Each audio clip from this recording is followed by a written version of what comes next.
Well, hello everybody, and welcome to Steelbook Obsessed. My name is Jake, and today I've got a 4K review for you. This time around, we're going with Arrow Video and Innerspace, baby. This was a movie that really snuck by me as a kid. I remember the artwork greatly, and I remember hearing the concept for it, but I was born in 89. This came out in 87. It wasn't in the zeitgeist of like the neighborhood kids watching the movie. So I never saw this movie until now.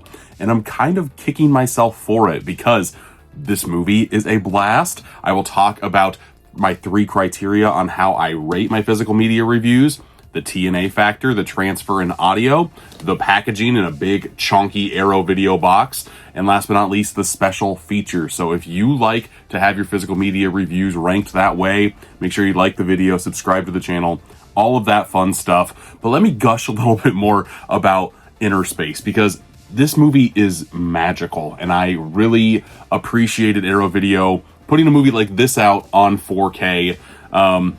They're putting out a lot of Hong Kong stuff. They're putting out a lot of action flicks, but the comedies are where I love to see, especially 80s comedies. I feel like they still were able to utilize practical effects to the utmost degree that I absolutely love, and still have the chuckles that I'm looking for at my old age. I want to laugh as much as possible the older I get. And there's something about this movie. The practical effects were done with a combination of like everything inside of the body by ILM and everything outside of the body by Rob Bottin. And as soon as I saw his name at the ending credits, I'm like, of course. That's why I liked a lot of the stuff, the effects that I did, because there's a lot of facial changes that happen in this movie for a couple of different reasons. I'm not going to go into spoilers on the film, but I will kind of talk about broad topics, broad plot points from the movie. The main gist of it is that Dennis Quaid plays a scientist? Something like that. The main character, he's piloting this ship, and he is getting shrunken down in size. He's supposed to be injected into a rabbit just to see how the innards of a rabbit kind of work, and then go out of there and continue on with the project. But shenanigans happen, and instead of getting planted into a rabbit, he gets implanted into Martin Short, and hijinks ensue. But it's a very fun time, and it doesn't go as slapsticky as I thought it might. This is a Steven Spielberg presents type of movie. There were a lot of those back in the 80s. I don't know how, again, this just never really caught my attention to even pick up at the rental store when my family would go. But I really wish it did, because there's a lot of fun to be had. To me, this falls in the same vein as like a Honey, I Shrunk the Kids, kind of mixed with a little Back to the Future, with the whole terrorist plot, or it's good. I enjoyed it quite a bit, and the 3 main leads that we have here are Dennis Quaid and Martin Short. Even though they only spend, I think, 1 or 2 scenes total together, they're always together because one person is inside the other person, and the rapport, the back and forth that they have with one another works perfectly. I really enjoy the broad-shouldered alpha male of Dennis Quaid, the one who does not question anything he does, and then kind of pair that with Martin Short, who questions everything he does and thinks his body is failing him, even though it's acting exactly fine. But then you have the third person in this trifecta, which is Meg Ryan, and I want to say this was either her second or third movie role. She was in soap operas, and that's where somebody that worked on the production team found her, kind of pulled her up, and she just sparkles in this movie. She is just a presence, and it kind of makes sense why Dennis Quaid and Meg Ryan decided to elope. I don't know if I'm assuming they met each other on this set. That's one thing that I'll get into a little bit later on, what I wish I had a little bit more information about. But yes, they did marry. They made Jack Quaid. And in the movie, there's like a very, fourth wall breaking once the future lays itself out and you know a little bit about their real world stuff. Just a very cool experience. I'm always a sucker for this reminded me of like Magic School Bus type stuff too. Like that era, like Honey, I Shrunk the Kids, Magic School Bus, like that magic is in Innerspace here. And I had a very fun time with it. I'll pop up my Letterboxd review over there because, man, if you have not seen this like I have, but you're a fan of all the movies that I talked about, I don't think you're going to have a bad time with Innerspace. And like I said, I've never seen the movie, never saw the DVD or Blu-ray release, but talking about the transfer and audio of Innerspace, I think that's what really blew me away the most. The first 15 minutes of Innerspace, nothing really special. It looks fine. There's a new Dolby Vision, Dolby Atmos track included on this release. The Dolby Vision is scanned from the 35 millimeter negative, and wow. Practical effects just hit different. Visual effects, like it just feels like there's some type of disconnect a lot. And in here, like you kind of get pulled into the crazy plot of having somebody inside your body, because what they were able to pull off practically here just looked amazing to me. And in 4K, it absolutely pops like crazy too. I enjoyed this movie quite a bit. There's a lot of like flashlight scenes, and that's where the Dolby Vision really pops like mad. Dolby Atmos track, it sounded great. I don't have a gripe to give with Innerspace, really. Transfer and audio wise for me, this movie's getting a perfect 10 out of 10. For me, this is my favorite physical media release of the year so far, because it didn't let me down at all, and I was intrigued with the movie. My second favorite is Excalibur. The movie's fine. There's a lot of special features on that sucker, but it kind of felt like doing homework after a little bit when you kept on digging down. Innerspace, I was craving more, but the stuff that I have on here, I really enjoyed. Let's go into the second bit, the packaging. A minor gripe on here. I love the big beefy box sets. I love how they did it for an 80s comedy with Innerspace. My only gripe is that the same artwork is on the box as it is on the slipcover, and I never understand why they do that. I love that they started putting slipcovers on here, but do something a little bit different with this, and I will kind of break into what I think they should have done. This artwork, put it on the box, because they have great alternate art. This is the alternate artwork for the 4K case, but the artwork that I don't know if they newly commissioned it. I did not look that far into it. I love the way that looks. I wish that I could have this on the slip, this on the case, and then this on here, or this on the box. Sorry, this on the case. I'm confusing myself even for what I want. There's a lot of great artwork on here, but because there's no original poster artwork anywhere to be had, that is the way that I'm deciding to go on this case here. The only gripe I have with the packaging on here, because this artwork's amazing. I think it would have popped great on that box too. And the only reason why I flipped it is because that new artwork is on the disc, so at least I'm able to see it a little bit. We got the promo card here, of course we do. And then in their big beefy box sets, like always, you get a book. I love this artwork for the book, and I love how they use other Warner Brothers titles for like the VHS tapes that are getting smushed, because you know they're tiny. But there's a whole bunch of great promotional material in here. I always love that in my books. And then we also get a whole bunch of essays. Here's a slow pan for you right here, a nice little book flip. Here's the original poster art, and they talk a little bit about that in the special features. I'll get to that in a little bit. And then last but not least, we have a poster, and I love this. The double-sided posters can be very hit or miss with me from Arrow Video. They decided to go with the artwork that's on the original box, which is great. But what I love even more, look at that. I love having different artwork that's nowhere else in the release on the actual poster.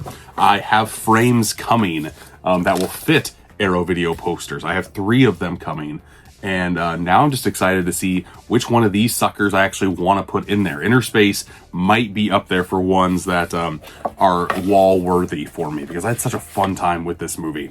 And again, the only gripe with the packaging here is that I wish that there was differentiating artwork on here. Because of that, I'm giving the packaging of Innerspace a solid 9 out of 10. If there was a different artwork, I'd give it a perfect 10 out of 10.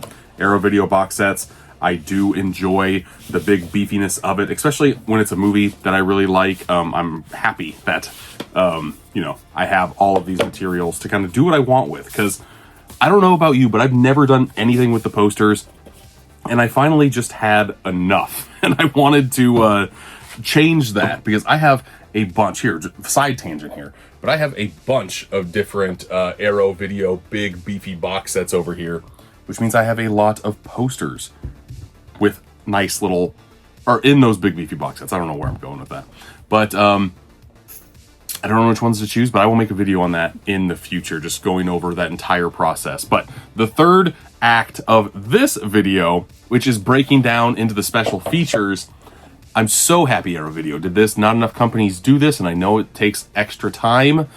Even the project that I produced, sorry, the camera's bugging me here. There we go. The Dirties, I had individual interviews because that was the cleanest way. That was the kind of the easiest way. It kind of showcased off a big bulk amount of special features, which is why a lot of companies do this. Arrow Video went above and beyond and made a new hour-long making of documentary on Innerspace, including a lot of people that worked behind the scenes on this movie, including director Joe Dante. I love that they were able to get him. There's only one person from the cast that was able to come back, which is the cowboy. His name was Robert Picardo, and he had some fun insight as well. I wish that they would have got more of the cast, but I'm assuming they asked, and I'm assuming they said no. What was it called? I gotta go and look and see exactly what this is called. Shrinkage, the making of Innerspace. It's great. It's a great hour-long sit-down doc. I would say a third of it is like trying to make the movie, a third of it is the process of making the movie, and then the final third is the behind the scenes of ILM stuff, because that's where they really had a lot of behind the scenes archival people to talk about it, and images to showcase off while they're talking, and it flows seamlessly. This movie actually won Best Visual Effects in the 1988 Oscars. So Innerspace is an Oscar-winning movie, which is very cool to say, and I don't know what movies were nominated that year, but Innerspace is very worthy of the win, in my opinion, just because I thought everything looked phenomenal here. I'm also a fan of like body swap comedies, and the change in person, the change in appearance, the change in size. There's so many layers of just stuff I love that were sprinkled within this movie. It's absolutely great. And director Joe Dante does an amazing job using practical effects to pull those off. There's one instance of Martin Short getting turned into Robert Picardo, and the special features they use there is just a lot of like air hose cannons getting blown.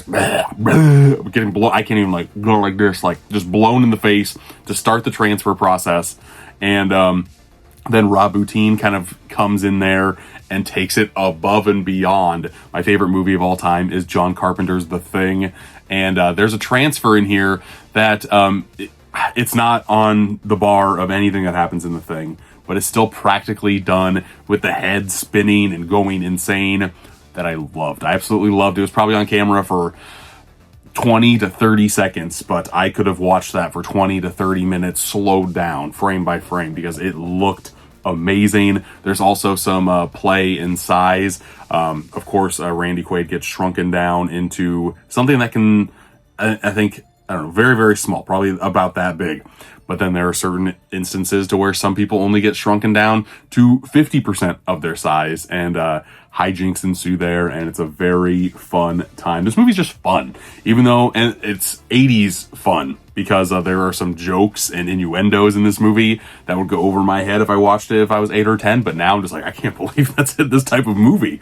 So, Innerspace is just a frickin' blast, and you can kind of see on the box artwork like the 50% shrinkage. I don't know, there's just a lot of fun, and the artwork that used to be done in the 80s is just second to none for me. I don't even think I showcased off the back of the box here. There's the back of the inner workings of the human body, and that also impressed the heck out of me, because you get a flow with like red blood cells, white blood cells, but then you also get close to the heart, and you kind of showcase off the arteries that keep on like opening and closing, and almost get Dennis Quaid, get Dennis Quaid sucked in and to a point to where he wouldn't be able to get back out. There's a lot of thrilling moments. I've seen Osmosis Jones. I've never seen Innerspace, but Osmosis Jones pretty much takes everything that is done in Innerspace and does it to a kind of a dumbed down comedy effect. This is like perfect comedy stuff for me. But yeah, just a lot of fun to be had, and I can't believe I haven't seen this movie until just now. Here is a good shot of all of the special features that are included on here. I love the hour making of documentary, and I'm going to rank that very highly because they were able to go above and beyond and do that for us. But then after that, it seems like there's a lot of filler stuff. Cool filler, don't get me wrong, but still filler nonetheless. They were able to get 25 minutes of like behind the scenes vlog style shots from Joe Dante's personal collection to put into this movie, or into this 4K, which is cool. They were able to get behind the scenes, like 20 minutes of behind the scenes footage from ILM, kind of showcasing off them working on this Oscar winning material, which is also very cool. But if you don't want to sit through some of that, because it's literally just what people shot from back in the day with no commentary, no nothing, just home video style stuff, gets a little long in the tooth after a while, but there are a few diamonds in the rough if you watch the entire thing. And then we get, I don't know, just a whole bunch of other filler. We get the trailer, which is a very fun watch. I always love when there's a trailer. There's storyboards, there's continuity and behind the scenes Polaroids. Like, I wish that there was a little bit more new here. I would have killed this. If I were making this project, I would have had somebody make a video essay on just the relationship between Dennis Quaid and Meg Ryan and kind of the whole evolution of that, and of course focusing in on Innerspace, but what happens after that too, because that's where my mind went, and that's where I wanted to have more information kind of handed to me on a silver platter by pressing play on in that special feature section. Nitpicking a little bit though, what is here is glorious, and if you don't like digging through special features but you want something a little bit extra, that hour-long documentary is very, very solid. As of right now, probably one of my favorite special features of the year so far.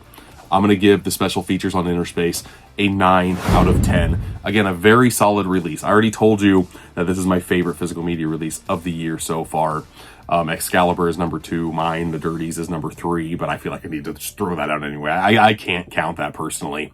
But just because the transfer looks phenomenal and the hour-long documentary is so dang strong, I'm giving a total score of Innerspace a 28 out of 30, and that brings my heart so much joy.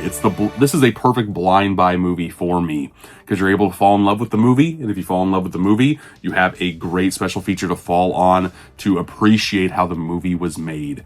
And yeah, it makes my heart warm to say that, because this is a great example of a boutique label going above and beyond what because they could have just given you the interview of Joe Dante, the interview with Robert Picardo, and had a big beefy set of special features to showcase off. But the fact that they were able to kind of put something special together, I'm never going to not love that and appreciate that. So those are my 2 cents on Innerspace. If you have seen the movie before, let me know in the comments what your thoughts are. And if you do decide to pick up the 4K, let me know if you agree or disagree with what I had to say on this bad boy. But thanks for watching, and until next time, I'll see ya.